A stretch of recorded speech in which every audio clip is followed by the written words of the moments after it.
Arsenal squad yetu saizi I think inafaa tukue serious because ukiangalia squad kila mtu first half everyone alikuwa relaxed until that time Declan Rice akakumbuka that I'm the engine of this team. Ilifika dakika 40 ukapata Declan Rice sasa aliamua now I want to play game. I think hapo ilipata from 40 to 45 alijitolea and ilimchokesha sana. So I think yeye alikuwa anataka kuencourage wenye unacheza nao that hii kitu lazima tuende. Ukiangalia nowadays hata Timber na ana ile energy yenye alianza nayo. The only person mwenye maintain energy from the start up to now is Magalhaes. But saa zingine Rice pia saa zingine wana legeza and Timber. Sometimes they hawana hiyo energy.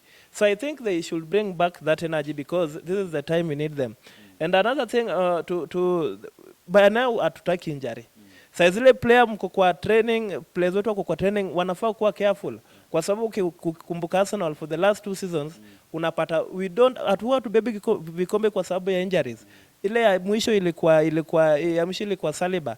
And again saizi tunaelekea kumaliza league, Saliba is nowhere to be seen. Hatujui ni kupima na tupima ama tujui what's the problem. But we request that by now, hata kama ni training, atusifanye ile heavy training. Let's do light training so that we can avoid those much injuries. Because as unajua ukipata injury na games will baki like 12 matches, player anaweza enda injury akirudi na pata kama ligi imeisha. So I think hiyo pia inaweza changia ku affect league. Yeah.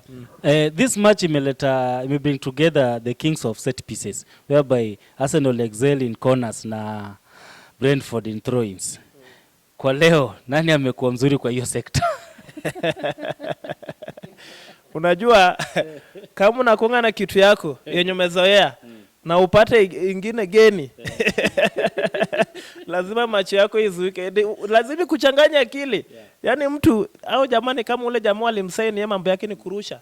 Kwa sababu, ako perfect 100%. And actually, team yote inaweza saini huyo jamaa kwa sababu ya kurusha mpira.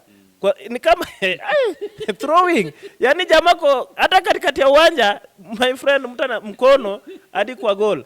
And I think that's good. Unajua saa zile so long as wanasemanga by now unajua okay is a competition. You can score with any style. Pala tuwezi blame anyone.